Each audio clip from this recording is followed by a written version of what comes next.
सभी को सादर नमस्कार। हिंदी साहित्य संस्थान दिल्ली ट्रस्ट के आज की परिचर्चा में आप सभी का स्वागत है, हार्दिक अभिनंदन है। आज हमारी परिचर्चा का 151वां एपिसोड है। हमारी परंपराओं के अनुसार 151 का अंक बहुत ही शुभ होता है, शुभ माना जाता है। और 151 की रकम देते हुए हमें भी किसी को यदि हम दे रहे हैं त्योहार पर या शुभ आशीर्वाद के रूप में, तो एक अजब सी खुशी होती है। तो उसी खुशी के साथ, उसी प्रसन्नता के साथ, उसी उत्साह के साथ आप सभी का हार्दिक अभिनंदन और स्वागत करती हूँ।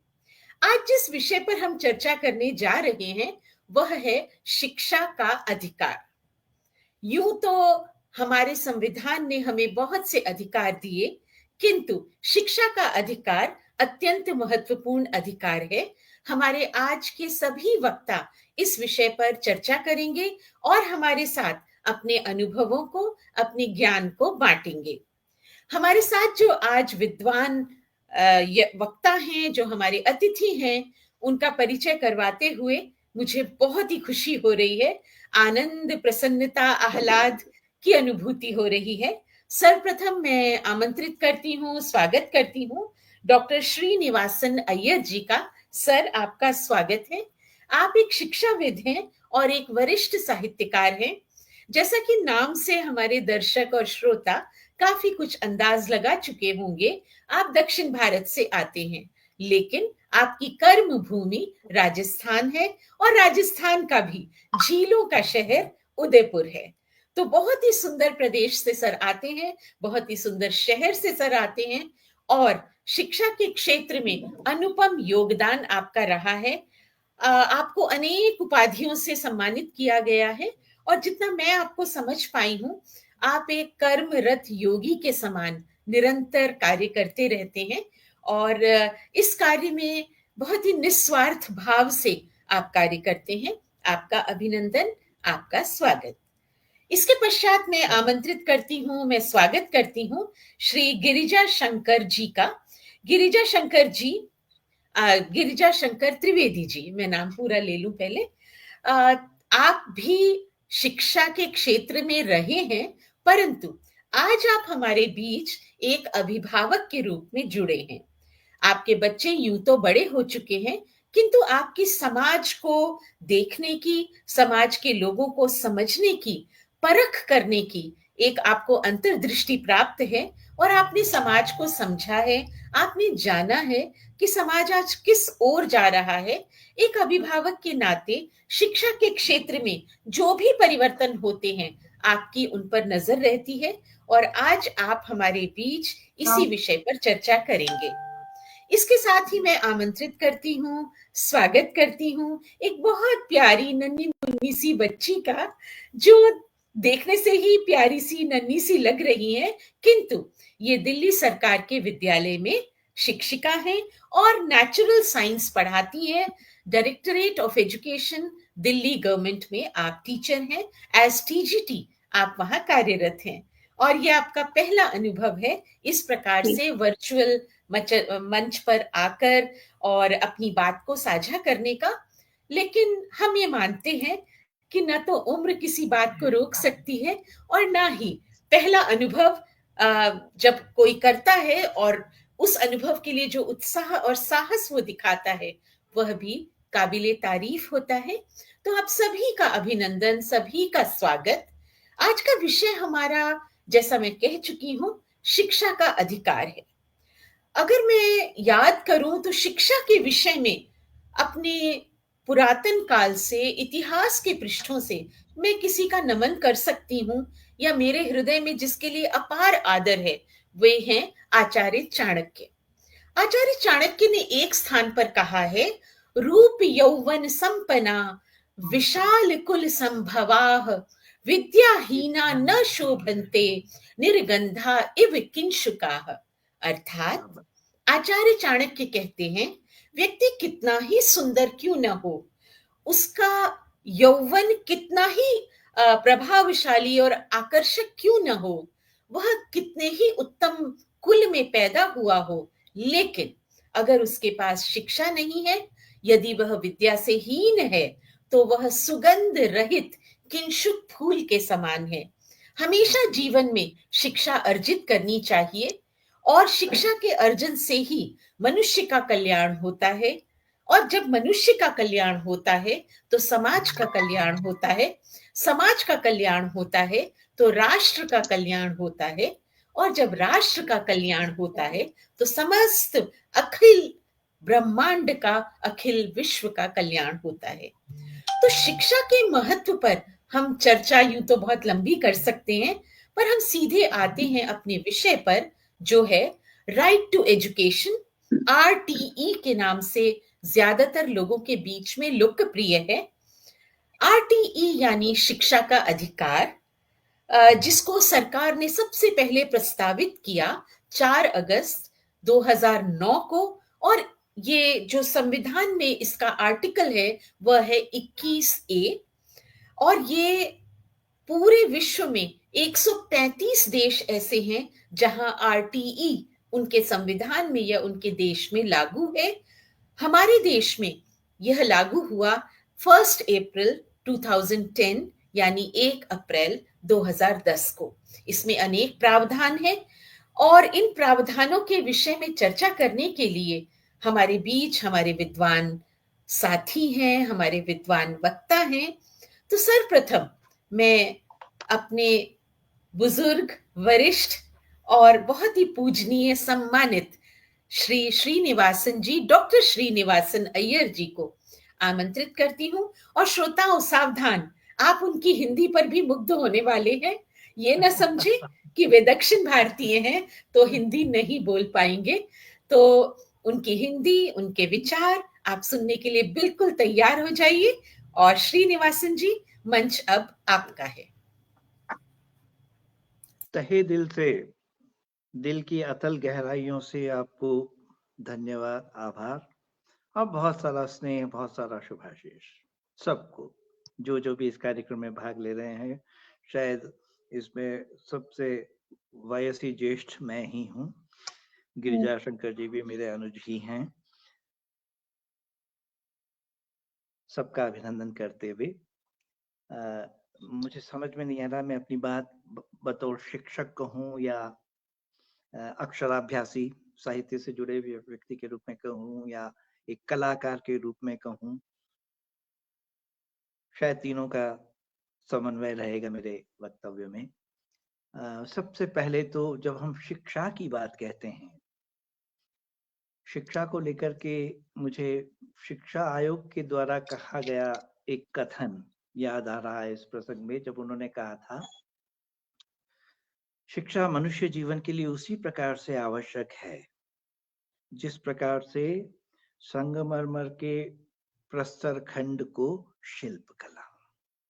तो सीधा सा अभिप्राय है कि मनुष्य के रूप में जब हम जन्म लेते हैं, तो मनुष्य के परिष्करण के लिए, मनुष्य को सुसंस्कारित करने के लिए, मनुष्य को अपनी क्षमताओं, अपनी कैपेसिटी से अवगत कराने के लिए और उसे और मांझने और तराशने में अगर किसी की भूमिका है तो वो शिक्षा की है।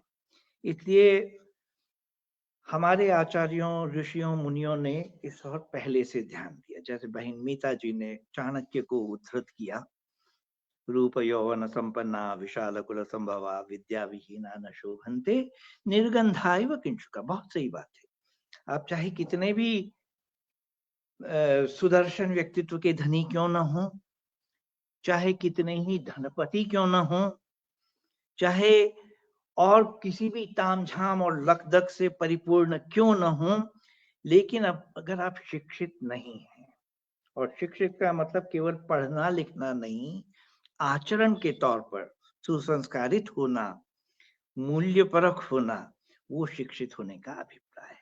और हमारा देश तो बड़ा गौरवशाली देश है। भारतीय संस्कृति जिसकी दिग दिगंत में कीर्ति है, परिमल है, उसका मूल ही इसीलिए क्योंकि यहाँ संस्कृति में बहुत जागरूकता रही है। शिक्षा और शिक्षण केंद्र तो बहुत बाद में रहे होंगे। शिक्षा की शुरुआत तो मैं समझता हूँ जो अब हालांकि वो सब वो छूटता जा रहा है, संयुक्त परिवार प्रणाली वगैरह, पर नानी दादी जो कहानियां सुनाती थी वो शिक्षा का ही एक रूप था। तो बतौर साहित्य सर्जक मैं मानता हूँ शिक्षण दीक्षण का कार्य ही हमारे साहित्य ने किया, और उसी साहित्य को आपने मीता जी कोट किया। और वेदों में भी आप देखें, हम भारत में वर्ण व्यवस्था की बात करते हैं, वहां पे भी ब्राह्मण क्षत्रिय वैश्य और शूद्र ये जो जो भी चीजें थी, ब्राह्मण का जो परिचय या परिभाषा ही वही है, विराट पुरुष में से ब्राह्मण की उत्पत्ति। ब्राह्मणों से मुखमासी बाहु राजन्य कृत उरु तदस्य यद्वैश्य पदभ्याम शूद्रो। तो मुख से आप किसी कोई कितना सोफिस्टिकेटेड है, कितना लिटरेट है, कितना एजुकेटेड है, किससे तय करते हैं? उसके बोलचाल के लहजे से। तो शिक्षा आपके आचरण में झलकती है।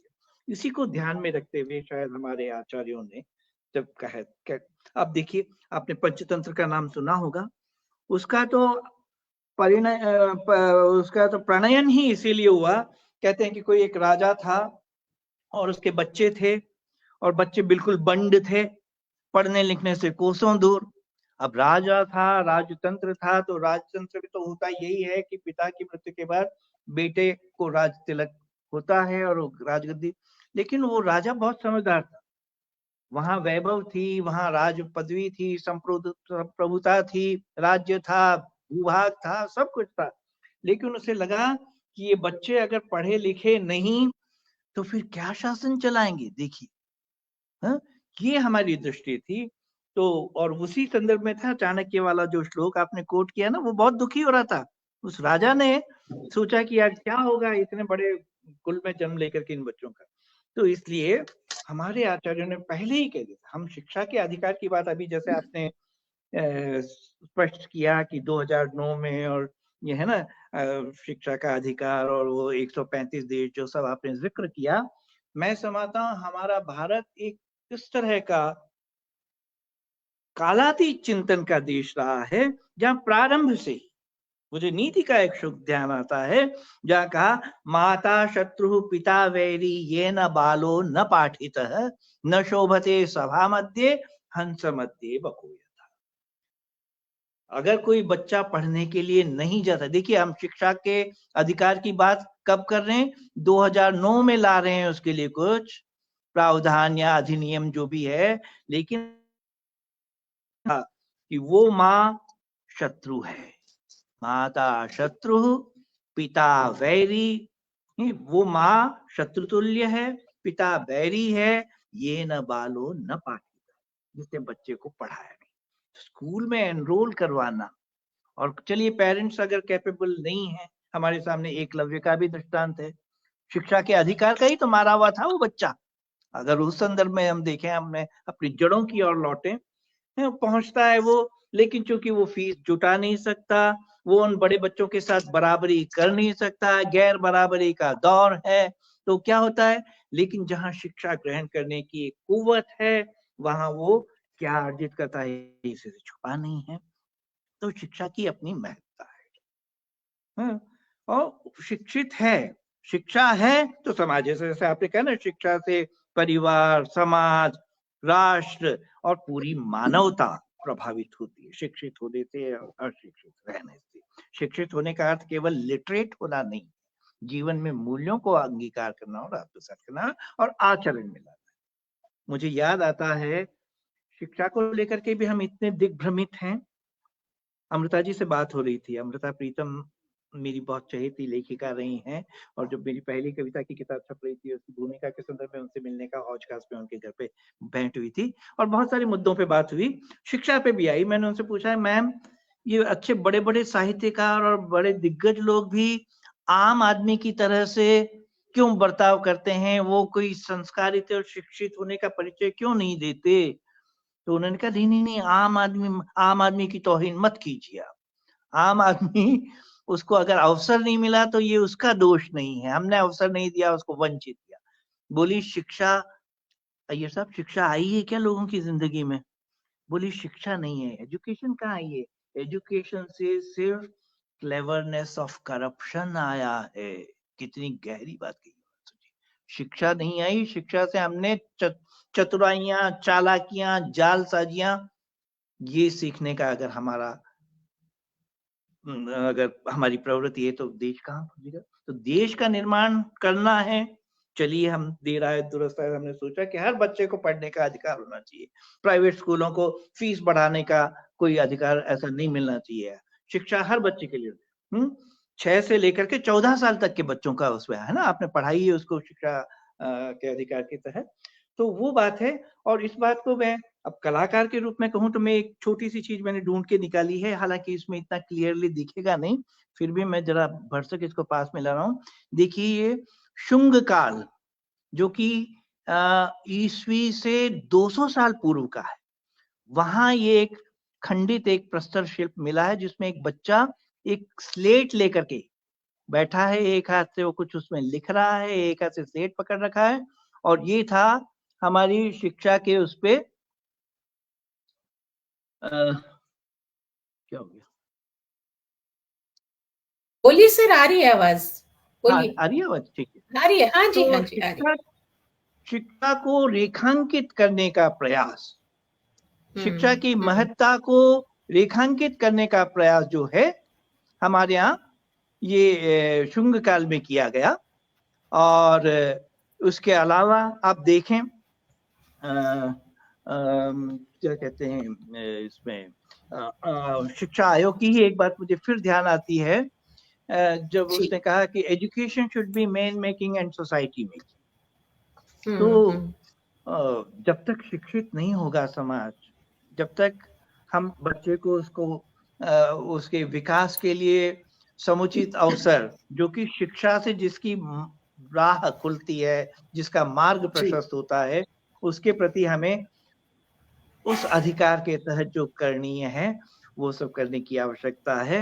और तभी जाकर के हम एक बेहतर भारत की, बेहतर विश्व की, बेहतर समाज की और बेहतर planet earth that is more liveable, more lovable, अगर उसको हमें चरितार्थ करना है तो शिक्षा को। और हमारे अभी विद्वान साथी लोग बैठे हुए हैं, सर मैं यहाँ बात जी जी बिल्कुल, मैं यहाँ पर आपकी बात में ये जोड़ना चाहूंगी कि 2011 में ministry of human resource and development यानी मानव संसाधन मंत्रालय के द्वारा सर आप में से किसी का माइक अगर ऑन है तो प्लीज ऑफ कर दीजिए। हाँ, वो एको होती है आवाज। तो ये जो सर्वे आया इसमें ये पाया गया कि 6 साल से लेकर 14 साल तक के विद्यार्थियों में बच्चे जो थे सर अभी भी किसी का माइक आप में से ऑन है शायद। अब ठीक हो गया। तो मैं ये कह रही थी कि 2011 में एक सर्वे किया गया था, उसकी रिपोर्ट बड़ी चौंकाने वाली थी। ये सर्वे किया गया था मंत्रालय के द्वारा, मानव संसाधन मंत्रालय के द्वारा। इसमें ये पाया गया कि 6 साल से लेकर 14 साल तक के जो बच्चे हैं, उसमें 8.1 मिलियन बच्चे अभी स्कूल से बाहर हैं, यानी वे स्कूल तक नहीं पहुंच पाए हैं, या स्कूल की ओर से उनको मुख्य धारा में लाने का, जैसे बच्चे बहुत सारे ड्रॉप आउट्स हैं, या तो क्लास 1 में उन्होंने ड्रॉप आउट कर गए वो, या फिर वे कभी स्कूल पहुंचे ही नहीं। तो ऐसे बच्चों की जब इतनी बड़ी तादाद में देश को आजाद हुए इतने वर्ष हो चुके थे, तब ये सर्वे आता है, तो ये चौंकाने वाला था। और इसकी वजह से सरकार के द्वारा एक अधिनियम बनाया गया। आप ये समझिए कि संविधान में संशोधन करना कोई बहुत छोटी बात नहीं होती है। संविधान में संशोधन किया गया और हमारे जितने मूल अधिकार हैं, जो मौलिक अधिकार हैं हमारे संविधान में, जो प्रत्येक नागरिक को मिले हैं, जो जब संविधान की रचना हुई थी, डॉक्टर BR आम्बेडकर जी ने उस संविधान को भारत के लिए प्रस्तुत किया था, उसमें जो दिए गए थे, उसी में एक और ऐसा अधिकार जोड़ा गया जिससे भारत का भविष्य बन सके। तो मैं अब गिरिजा शंकर जी के पास आऊं, उससे पहले मैं पटल के उस पार हमारे जो श्रोता और जो हमारे जितने भी दर्शक हैं उनका मैं स्वागत करती हूँ। सर्वप्रथम मैं स्वागत करती हूँ पुष्पलता तनेजा जी का। मैं देख रही हूँ कि आप 7:01 से हमारे साथ हैं। हमेशा की तरह आप हमारी पटल की एक बहुत ही महत्वपूर्ण कड़ी हैं। आपके आशीर्वाद से हमारे कार्यक्रम सफल होते रहे हैं और आज भी आप हमारे साथ जुड़ी हैं। आप सभी का स्वागत कर रही हैं। साथ ही साथ आप ये भी बता रही हैं कि 22 जुलाई से 28 जुलाई 2004 तक भारत में शिक्षा सप्ताह मना लिया गया था। इसके साथ ही मैं स्वागत करती हूँ साधना शर्मा जी का। वे सभी को आभार प्रस्तुत कर रही हैं। मैं स्वागत करती हूँ रहमान जाफरी जी का, जिन्होंने हमारे इस विषय की सराहना की है और कहा है कि आज एक महत्वपूर्ण मुद्दे पर बात हो रही है। साथ ही साथ मैं स्वागत करती हूँ, अभिनंदन करती हूँ विनीता साहनी जी का, जो सभी को नमस्कार प्रेषित कर रही हैं।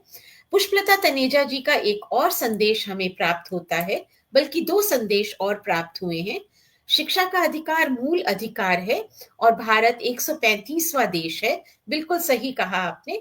और आपने ये भी कहा है कि शिक्षा का अधिकार 6 साल से 14 साल की उम्र के बच्चों के लिए है और दिव्यांगों के लिए ये एक और अधिकार, शिक्षा के अधिकार का एक और तत्व उसमें जोड़ा है उन्होंने कि दिव्यांगों के लिए, क्योंकि दिव्यांगों की बात हमने अभी नहीं की है इसलिए मैं इसको भी ले रही हूँ।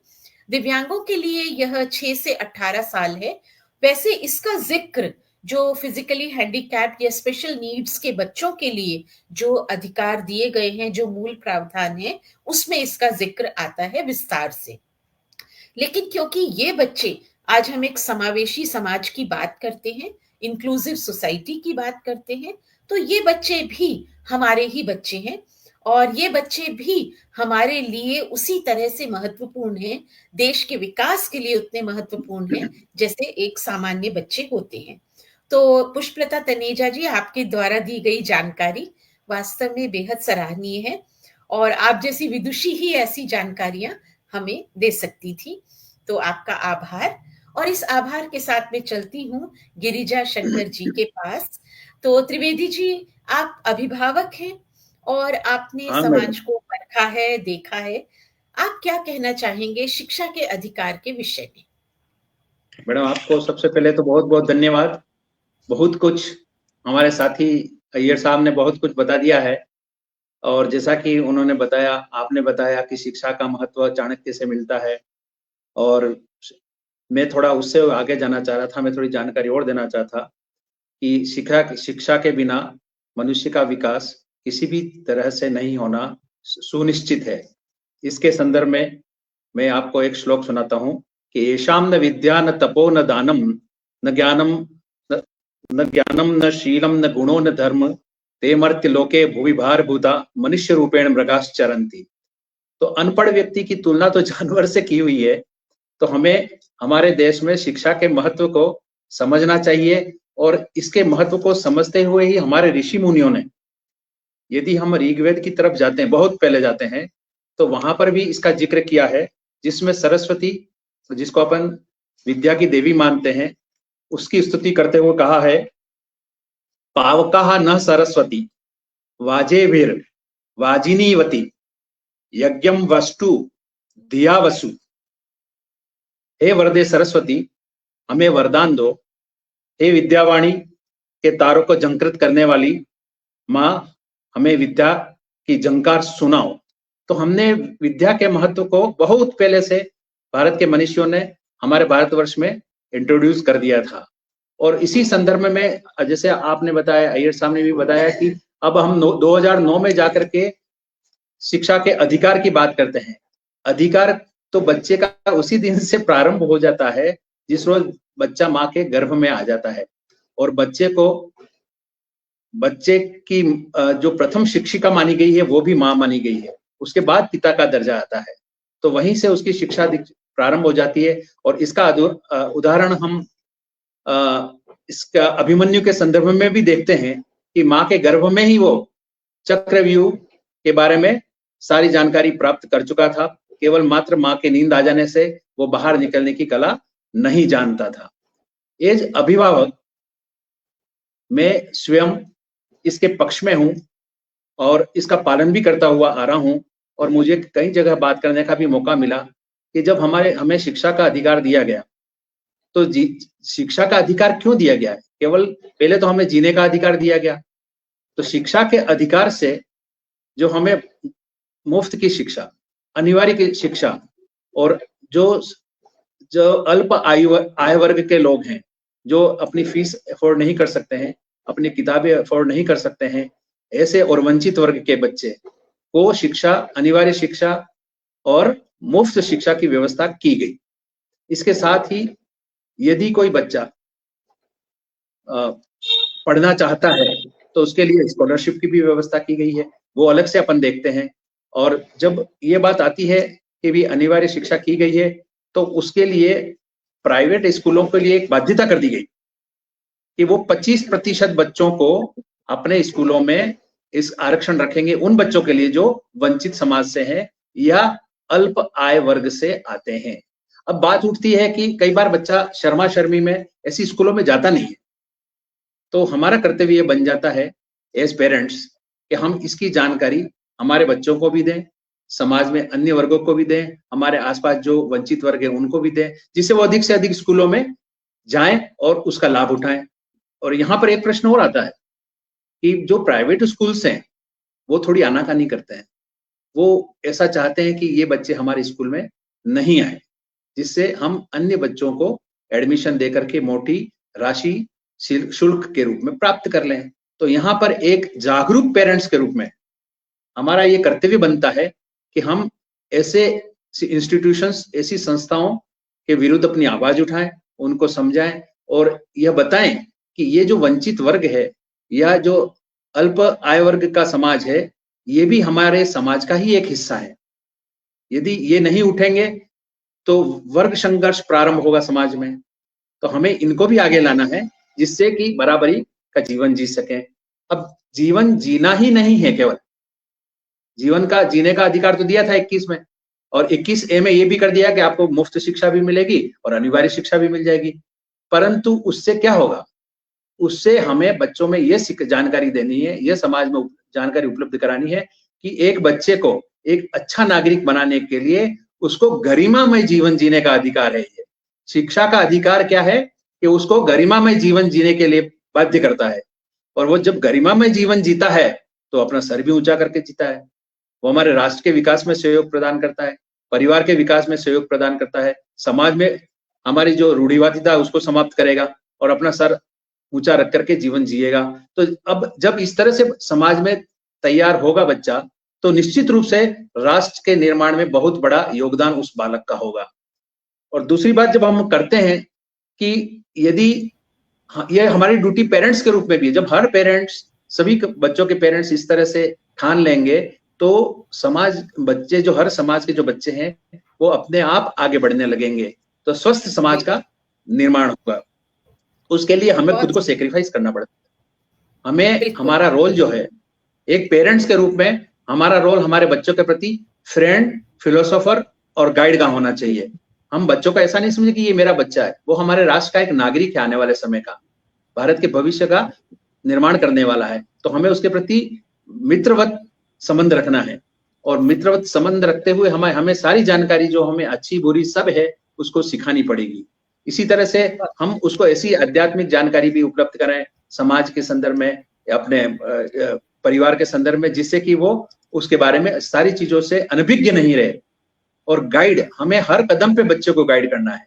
जब बच्चा मोहल्ले में खेलता है तब भी हमें देखना है कि हम अपने बच्चों को कहते हैं बच्चा ध्यान रखना, बच्चे ध्यान रखना, बेटा ध्यान रखना, बेटी ध्यान रखना। ये सब प्रश्न हमारे हम क्यों एडवाइस करते हैं? हम चाहते हैं कि इसके प्रति कोई ऐसी घटना नहीं घटित हो जाए जिससे कि ये गलत रास्ते पे चला जाए, या ये उदास हो जाए, या इस फ्रस्ट्रेशन में आ जाए, या ये डर जाए। तो ये सब चीजें होती है जो एक पेरेंट्स के रूप में हमारे पास होनी चाहिए, जो हम पेरेंट्स के रूप में प्रदान करें, हमारे बच्चों को उपलब्ध कराएं। तो एक गाइड के रूप में भी हमारा रोल होता है। तो जब हम ये चीजें समाज के हमारे बच्चों को उपलब्ध कराते हैं तो बच्चा निश्चित रूप से एक अपना सर ऊंचा रख करके जीने की कुव्वत में आ जाता है।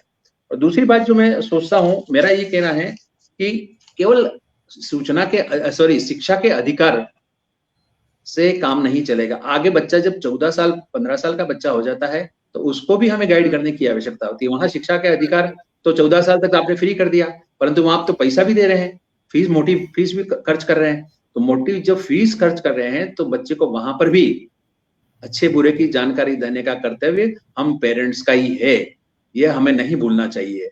और जब हम ये बात करते हैं तो फिर कैरियर सिलेक्शन की बात आती है, तो वहां हम वापस उसके प्रति मित्रवत व्यवहार करते हुए वापस उसको कैरियर के लिए गाइड करें और उसको बताएं कि इस कैरियर में आगे जाकर क्या कर पाएंगे और क्या करना चाहिए, फिर समाज में उसका योगदान क्या होगा।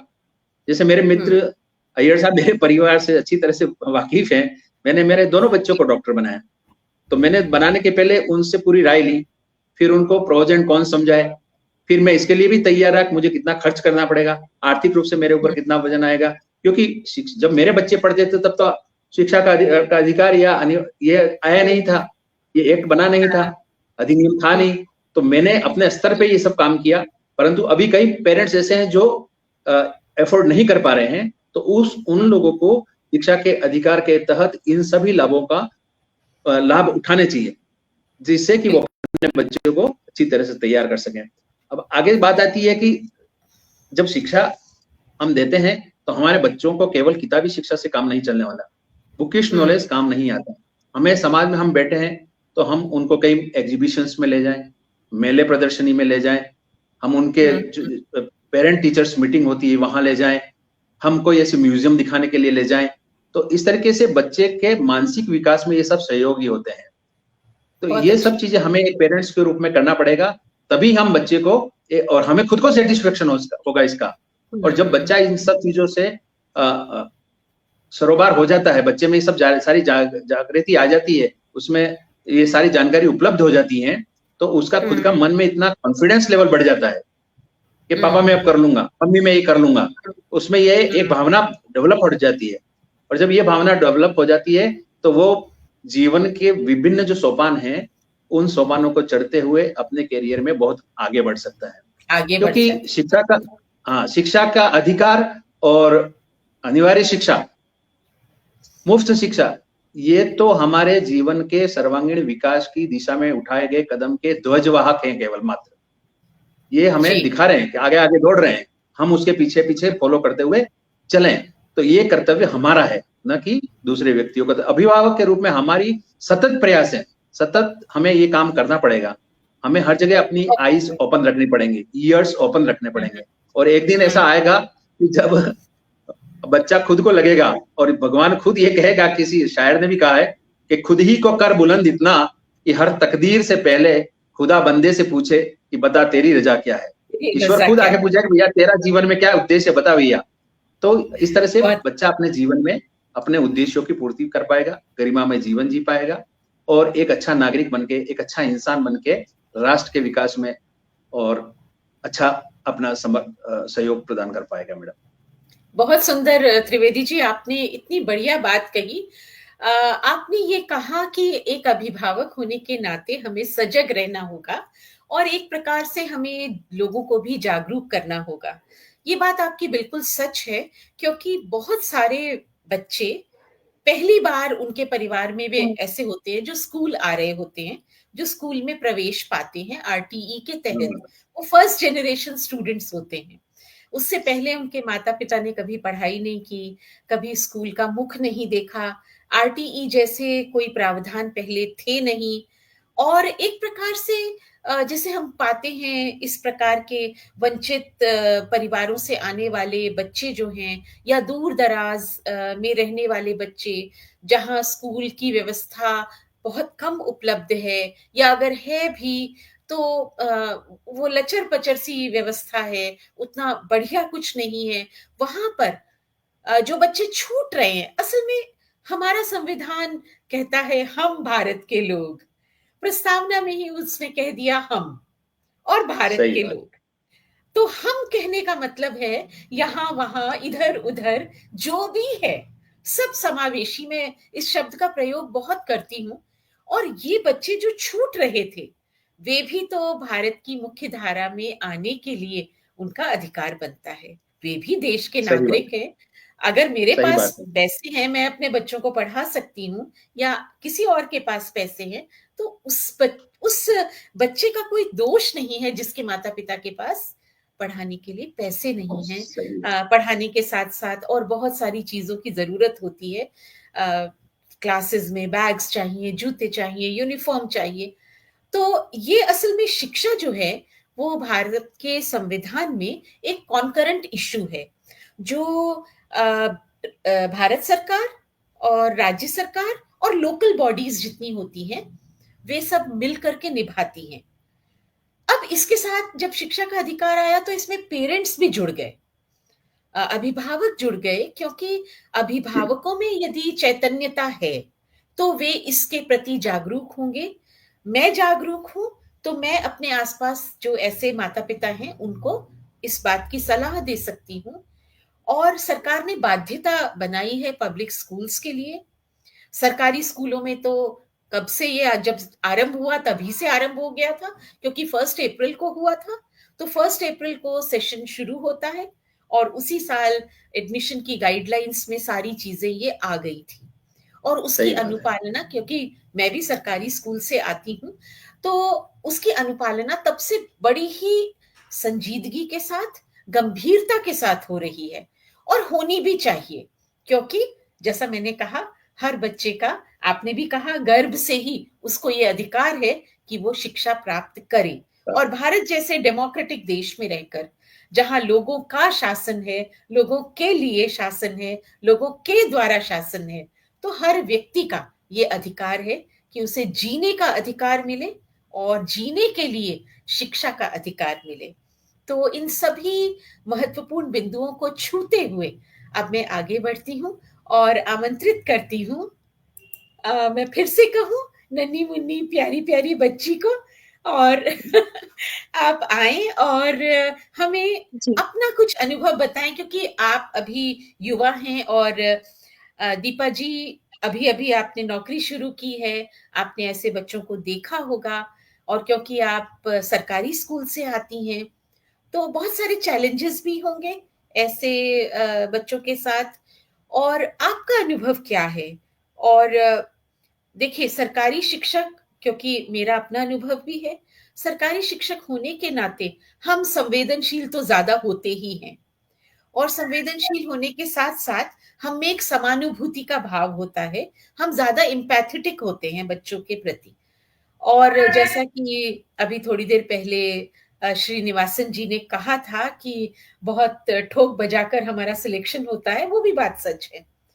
तो आप पढ़ी लिखी और फिर अब आप आई सरकारी स्कूल में, आपने देखा वहां आरटीई वाले बच्चे हैं, क्योंकि आपने अभी नौकरी शुरू की, बच्चे तो पहले से पढ़ रहे हैं। 2010 1 अप्रैल से बच्चों का एडमिशन होना शुरू हो गया था।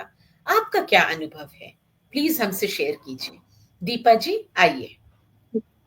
आप सभी को मेरा नमन। और मैं आप विद्वानों की तरह तो हिंदी भाषा में पारंगत नहीं हूँ, फिर भी मैं प्रयास करूंगी कि अच्छे से अपनी बातों को आपके समक्ष रख पाऊं और समझा पाऊं ये बातें। तो सर ने एक विशेष सेक्शन का जिक्र किया यहाँ पर, जिसे हम सेक्शन 12A(C)(12)(1)(C) के नाम से जानते हैं, जिसके अंतर्गत जो 25% कोटा है वो रिजर्व किया गया है, आरक्षित किया गया है निजी शिक्षण संस्थानों में। और किस तरह के बच्चों के लिए, जो कि ईडब्ल्यूएस कैटेगरी के हैं, जो कि आर्थिक रूप से कमजोर वर्ग है।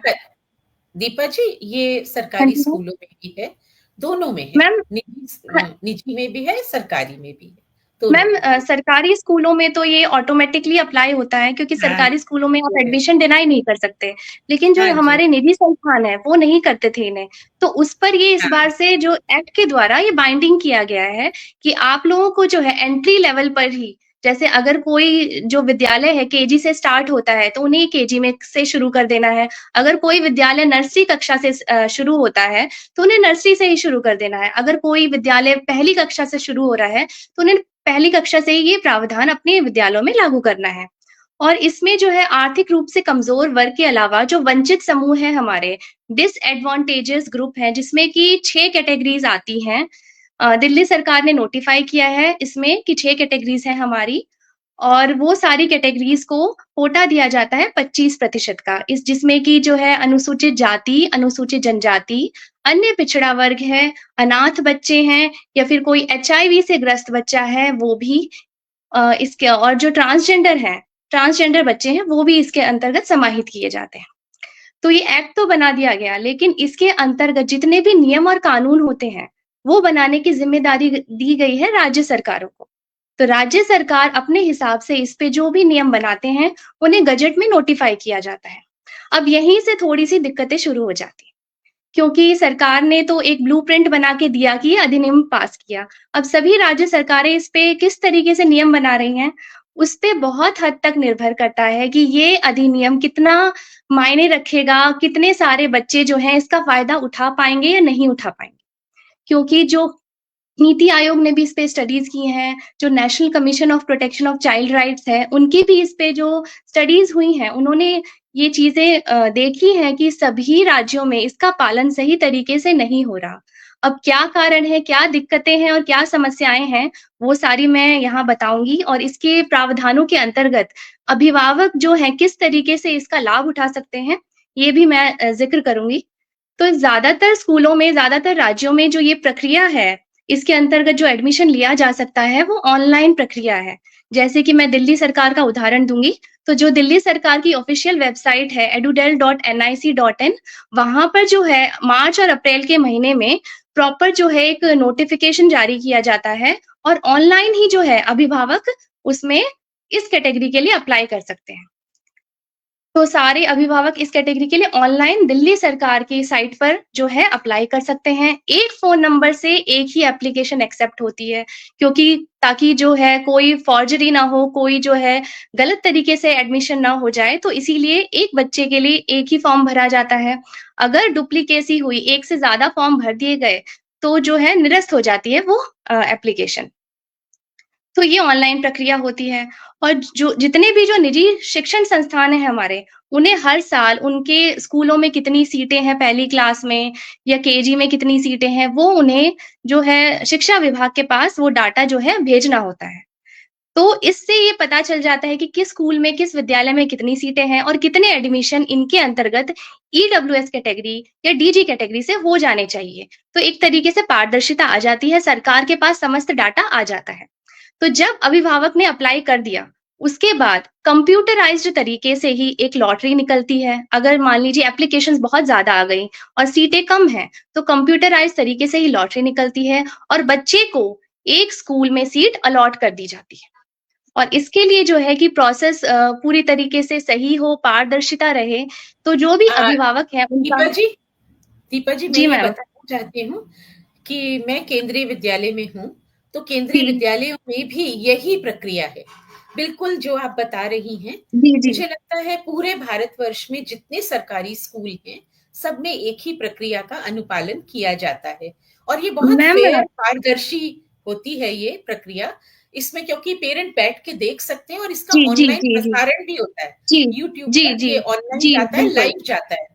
तो किसी भी प्रकार की कोई भी हम कह सकते हैं धांधली शब्द का प्रयोग कर सकते हैं, तो ऐसा होने की संभावना लगभग नहीं होती है। तो सच है जी। बिल्कुल। तो ये प्रक्रिया इस तरीके से बिल्कुल पारदर्शी रूप से हो जाती है। बच्चे को एक स्कूल अलॉट किया जाता है। अब अगर बच्चा उसी स्कूल में एडमिशन, अब उसे लेना पड़ेगा। अगर वो उस स्कूल में एडमिशन नहीं लेता तो वो सीट वैकेंट हो जाएगी, फिर बच्चा दूसरे स्कूल में डीजी कोटे का या ईडब्ल्यूएस कोटे का इस्तेमाल नहीं कर पाएगा। ये इसलिए किया गया है ताकि लोग जो है मल्टीपल एप्लीकेशंस बार-बार अप्लाई ना करें, ठीक है? इस तरीके से जो समस्याएं हैं वो ना आए, उसके लिए ये चीज की गई है। दीपा जी एक बात और जोड़ूंगी इसमें, क्योंकि आपकी बातों से मुझे बातें याद आ रही हैं कि इसमें घर कहाँ है बच्चे का, विद्यालय बिल्कुल। सबसे समीप जो घर से होगा विद्यालय, उसमें उसको सीट मिलती है। जी बिल्कुल। और मतलब अगर घर बदल लेते हैं लोग, या कभी किराए का था और अब नया घर अपना ले लिया, तो उसमें भी दिक्कतें आती हैं, बिल्कुल आती हैं। लेकिन उसमें जैसे हमारे यहाँ किया जाता है, अगले वर्ष वो लोकल ट्रांसफर के लिए अप्लाई कर सकते हैं। मतलब एक साल तो उसको पूरा निकालना ही होगा, अगले साल वो जा सकते हैं, उसके बाद वो ट्रांसफर केस में चला जाता है। जी बिल्कुल। और इसमें ये है कि जो कागज़ जो भी डॉक्यूमेंट्स हैं, वो बिल्कुल सही होने चाहिए। उसमें एक जो आपने बिल्कुल सही बोला कि रेज़िडेंस प्रूफ होना चाहिए और रेज़िडेंस प्रूफ भी मैडम 3 साल पुराना कम से कम होना चाहिए। ये नहीं कि आप कल ही आए हैं और आपने वो दिखा दिया कि जी मैं तो यहीं का हूँ, तो मुझे इस कोटे में मेरे बच्चे को एडमिशन दिया जाए, तो वो चीज़ नहीं होती। कम से कम आप 3 साल तक उस जगह पे रहे हों। जैसे कि अगर दिल्ली में आप अप्लाई कर रहे हैं, तो आपके पास दिल्ली का कम से कम 3 साल पुराना रेज़िडेंस प्रूफ होना चाहिए। उसके अलावा जो आय की सीमा है, देखिए डीजी कैटेगरी के लिए जो वंचित समूह है, उसके लिए आय की सीमा नहीं है। लेकिन जो ईडब्ल्यूएस कैटेगरी है, उसमें आय की सीमा अभी तक जो मार्च 2024 तक जो नोटिफ़ाई की गई थी, वो 1 लाख रुपए सालाना थी। लेकिन फिर जो है दिल्ली हाई कोर्ट के जो एक निर्देश आया है, एक ऑर्डर आया, उसके बाद से जो है ये 2.5 लाख रुपए वार्षिक कर दी गई है, लेकिन अभी इसे अधिसूचित नहीं किया गया है, गज़ट में छपा नहीं है। तो आने वाले वर्ष में मुझे लगता है ये चीज़ नोटिफ़ाई कर दी जाएगी और जो इनकम है वो 2.5 लाख रुपए वार्षिक हो जाएगी। और इसके लिए जो है जो ईडब्ल्यूएस का सर्टिफ़िकेट है वही जो रेवेन्यू डिपार्टमेंट होता है, राजस्व विभाग है, कम से कम तहसीलदार लेवल का जो ऑफ़िसर है, उसके द्वारा बनवाया गया हो। तो वहाँ से ईडब्ल्यूएस का सर्टिफ़िकेट जो है वो लेना होता है, वो जमा कराना होता है। उसके अलावा बाकी वही माता-पिता का जो आधार कार्ड है, रेज़िडेंस प्रूफ है, ईडब्ल्यूएस का सर्टिफ़िकेट है। अगर डीजी कैटेगरी में कोई बच्चा ओबीसी से एडमिशन ले रहा है, तो उसको जो है अपना जाति प्रमाण पत्र और वो भी नॉन क्रीमी लेयर वाला जो है वो जमा कराना होता है। तो ये सारे डॉक्यूमेंट्स सबमिट कराने होते हैं और उसके बाद जो है जिस भी विद्यालय जो भी विद्यालय उसको अलॉट होता है उसमें उसका एडमिशन हो जाता है। तो यहाँ तक तो प्रक्रिया बहुत जी बिल्कुल सिंपल है। बहुत सुंदर। और लेकिन दीपा जी, जी, मैं यहाँ पर पटल के उस पार हमारे जो दर्शक और श्रोता हैं, उनको जी, थोड़ा-सा सुन लेती हूँ, उसके बाद वापस आपके जी, पास आती हूँ। जी, जी बिल्कुल, पुष्पलता जी बिल्कुल। तनेजा जी हमारे साथ जुड़ी हैं लगातार और वे पूछ रही हैं हमसे कि अनुच्छेद 21A का ज़िक्र सब कर रहे हैं, ये अनुच्छेद 21A क्या है? तो मैं सभी दर्शकों और श्रोताओं को थोड़ा-सा इसके बारे में जानकारी देना चाहूँगी कि अनुच्छेद 21A भारत के संविधान का एक अनुच्छेद है, जिसमें ये प्रावधान किया गया है कि राज्य 6 से 14 साल के सभी बच्चों को हुँ, मुफ्त और अनिवार्य शिक्षा देगा। दूसरा प्रावधान इसमें ये है कि सिर्फ प्रारंभिक शिक्षा को मौलिक अधिकार ये बना रहा है अधिनियम। इसके साथ ही साथ 2002 के 86th संवैधानिक संशोधन अधिनियम के जरिए इसे जोड़ा गया है। इस अधिकार को लागू करने के लिए संसद ने साल 2009 में निशुल्क और अनिवार्य शिक्षा अधिनियम पारित किया था। यह अधिनियम 1 अप्रैल 2010 को लागू हुआ, ये मैं जानकारी पहले दे चुकी हूँ। आरटीआई अधिनियम मुफ्त और अनिवार्य शिक्षा से जुड़ी बारीकियों पर विस्तार से जानकारियां देता है। इसमें सरकार की जिम्मेदारियां, स्कूल में प्रवेश प्रक्रिया, पाठ्यक्रम और मानक स्टैंडर्ड्स जो सेट किए गए हैं उनके बारे में चर्चा है और शिक्षा के अधिकार की निगरानी और उसे लागू करना यहां तक शामिल होता है 21A में। तो 21A दरअसल शिक्षा के जगत का एक महत्वपूर्ण अधिनियम है और ये जानकारी पुष्पलता तनेजा जी ने मुझसे हम लोगों से मांगी थी, तो मैंने सोचा कि बीच में उनको बता दूं क्योंकि हमारे दर्शक उतने ही महत्वपूर्ण हैं हमारे लिए, उनके कारण ही हमारी परिचर्चा अभी तक सफल होती आई है। तो मैं वापस दीपा जी आपके पास आती हूँ, आप कुछ कहना चाह रही थी? मैंने रोक दिया था जी। बीच में, बोलिए। नहीं मैम वही उसी चीज़ को मैं आगे बढ़ाती हूँ। तो यहाँ तक की प्रक्रिया तो हो गई। अब दिक्कत कहाँ आती है? दिक्कत ये आती है कि जब किसी बच्चे का एडमिशन ईडब्ल्यूएस कैटेगरी या डीजी कैटेगरी से होता है किसी निजी शिक्षण संस्थानों में, तो आप देखेंगे कुछ स्कूल ऐसे हैं जो उसको फ्री मुफ्त में जो है किताबें भी दे रहे हैं, उनको यूनिफ़ॉर्म भी दे रहे हैं, उनकी ट्यूशन फ़ी भी माफ़ हो रही है। कुछ स्कूल ऐसे हैं जहाँ पर सिर्फ़ ट्यूशन फ़ी माफ़ हो रही है, लेकिन किताबें उनको खुद से खरीदनी पड़ रही हैं, यूनिफ़ॉर्म खुद से लेनी पड़ रही हैं।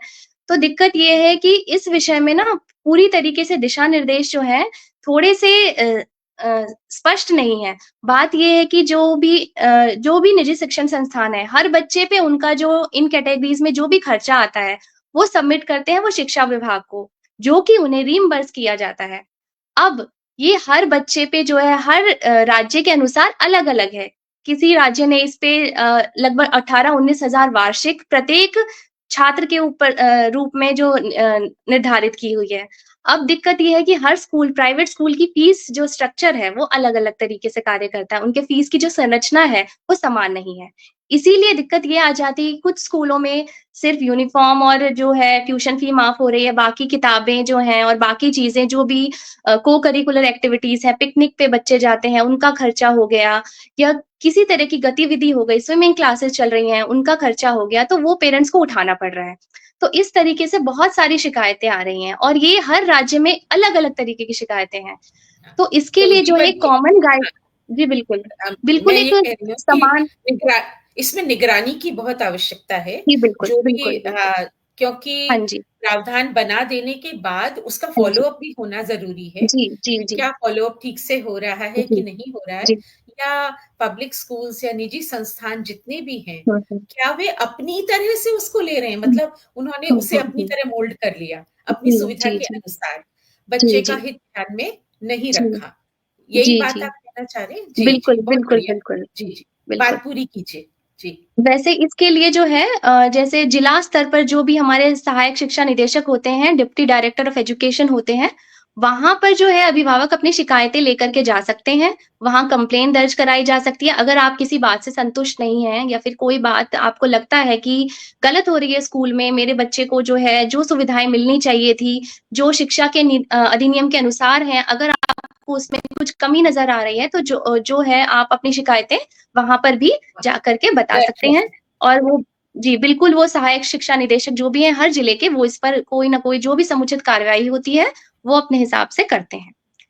अब बहुत एक सुंदर। चीज़ और आती है। जी, जी, बिल्कुल। एक जी। प्राइवेट स्कूल्स जो है, निजी संस्थान है, एक चीज़ और करते हैं। जैसे मैम क्या होता है कि बच्चों का एडमिशन हुआ।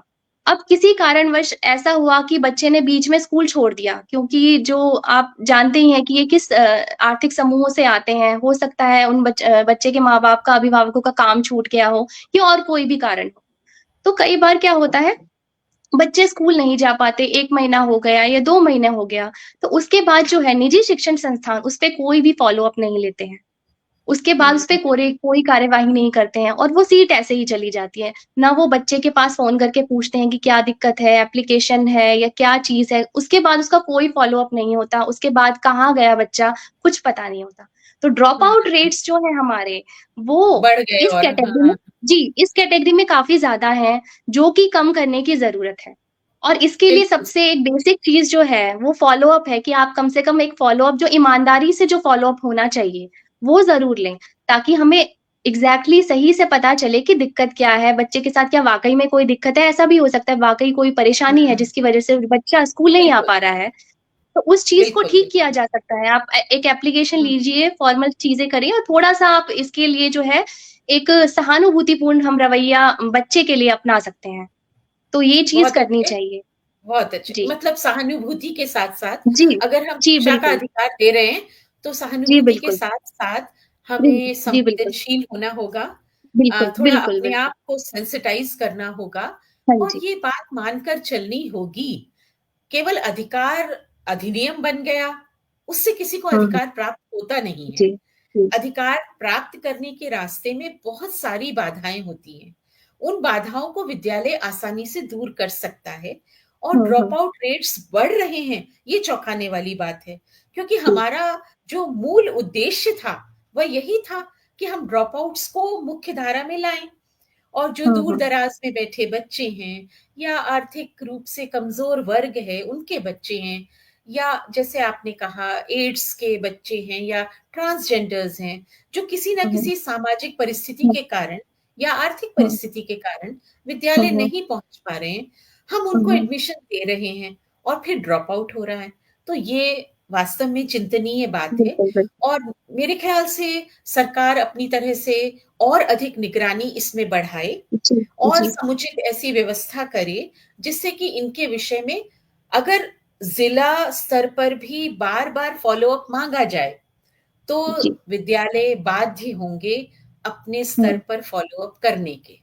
जब जी, ऊपर जी। से पूछा जाता है, तो विद्यालय को जवाब देना ही होता है देना और फिर सरकार पूछ रही है जब, तो सरकार के हुँ, तहत ही हम सब आते हैं, चाहे पब्लिक स्कूल्स हों, चाहे प्राइवेट हों, चाहे सरकारी हों। तो ये बात आपने बहुत ही अच्छी कही। हमारे पास अब थोड़ा सा समय बाकी है। अगर मैं एक एक मिनट में सबसे राय लेना चाहूं आज की परिचर्चा के विषय पर, तो आप बताना चाहेंगे? इससे पहले मैं विनीता साहनी जी का आभार व्यक्त करती हूं, आप हमारे साथ बहुत देर से जुड़ी हैं। प्रदीप गौतम जी का मैं आभार व्यक्त करती हूं कि उन्होंने बहुत सुंदर अपनी उपस्थिति प्रस्तुत की है। जी हाँ, तो मैं लौट कर आती हूँ श्रीनिवासन जी, 1 मिनट में आप कुछ कहें आज की परिचर्चा के विषय पर।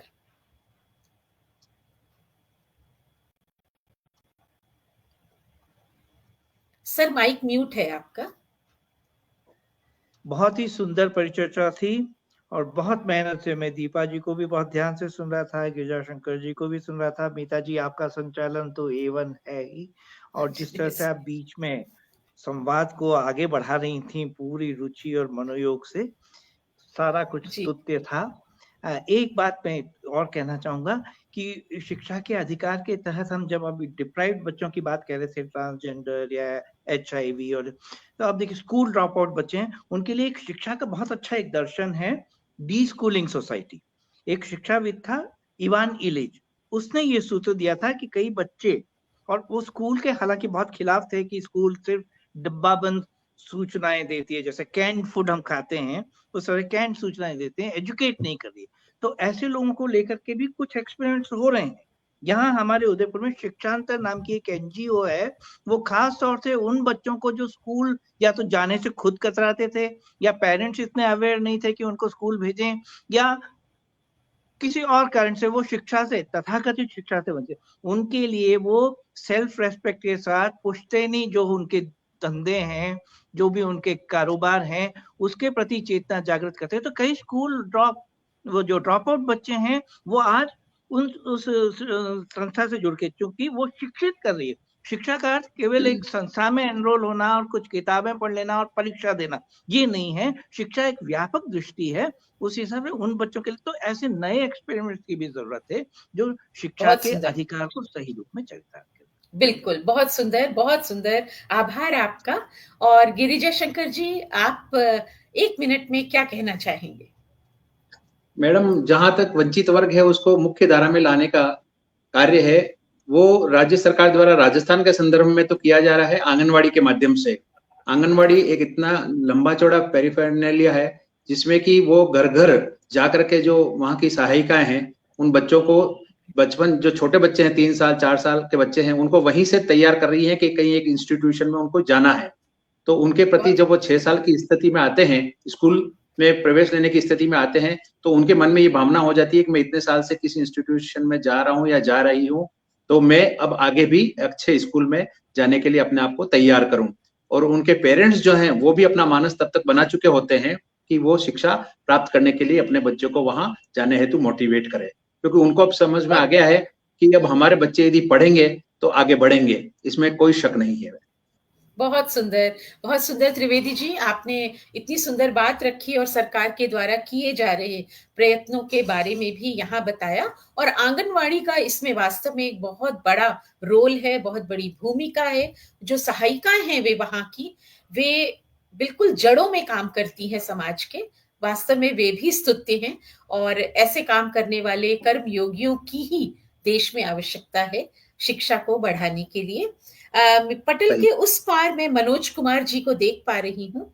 मनोज कुमार जी, आपका स्वागत है। और अब मैं आती हूँ दीपा जी आपके पास। 1 मिनट में आप क्या कहना चाहेंगी? मैम, जो शिक्षा आयोग था हमारा 1964 कोठारी कमीशन, तो उन्होंने कहा था कि the destiny of India is being shaped in the classrooms. Bharat का जो भाग्य है हमारे कक्षा जो है उसमें जाकर के निर्धारित हो रहा है, उसमें रचित हो रहा है। तो हम जो भारत के जो भाग्य विधाता हैं, जो बच्चे हैं, उन्हें अगर हम इन कक्षा में लेकर के आ पाएंगे तो यही सफलता होगी। और इसके लिए अगर नीयत अच्छी होगी तो ये जो एक्ट है, ये जो संविधान का हमारा जो प्रावधान है, तभी सफल हो पाएगा अगर नीयत अच्छी होगी। बहुत अच्छे दीपा जी, इतनी प्यारी बात आपने कही। एक प्रकार से पूरी परिचर्चा का सार आपने प्रस्तुत कर दिया। और मैं एक छंद से आज की परिचर्चा को समाप्त करना चाहूंगी। जीवन का आधार है शिक्षा, जीवन का आधार है शिक्षा, खुशहाली का भंडार है शिक्षा, अन्य गढ़ों को गढ़ती है शिक्षा, अन्य गढ़ों को गढ़ती है शिक्षा, पत्थर को तराशती है शिक्षा, हर राह आसान बनाती है शिक्षा, नैतिक जीवन सिखाती है शिक्षा, मानवता का पाठ पढ़ाकर जीवन को सफल बनाती है शिक्षा, जीवन का आधार है शिक्षा, खुशहाली का भंडार है शिक्षा। तो आइए हम सब मिलकर जन जागृति के इस कार्यक्रम में जुटें और ऐसे सभी लोगों से संपर्क करें जिनको शिक्षा के अधिकार के तहत भारत सरकार ने शामिल किया है, प्रावधान दिया है, और अपने अपने स्तर पर नेक नियति के साथ निस्वार्थ भाव से इस कार्य को करें, क्योंकि इससे अधिक पुनीत कार्य संसार में और कोई नहीं है। हम उस ईश्वर की वंदना करते हैं जिन्हें हमने देखा नहीं है, लेकिन एक ईश्वर उन बच्चों में भी है जो भारत का भविष्य बनाएंगे, और भारत का ही नहीं विश्व का भविष्य बनाएंगे।